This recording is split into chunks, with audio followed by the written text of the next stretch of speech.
కృతజ్ఞుడను. ఎంత ఉపకారం చేశావయ్యా, బహుగయ్యాళి భార్యనిచ్చావు, దానివల్ల చక్కగా వైరాగ్యం వచ్చింది.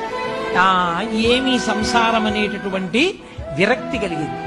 ఈశ్వర, నాకు అనుకూలమైన భార్యనిస్తే సంసారమునందు మగ్నుడనై ఉండేవాడు.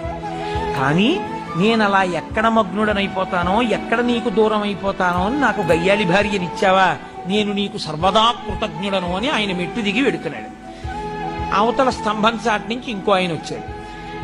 ఈయనేదో వస్తున్నాడని ఆయన అక్కడ ఆగాడు. ఆయన వచ్చి అన్నాడు, ఈశ్వర, నేను నీకు సర్వదా కృతజ్ఞుడను.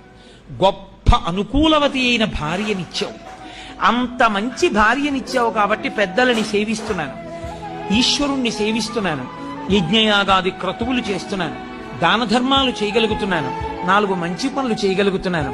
అంత మంచి భార్యనిచ్చినటువంటి నీకు కృతజ్ఞుడను అన్నాడు. ఇప్పుడు ఈశ్వరుని యొక్క అనుగ్రహాన్ని పొందడానికి మేము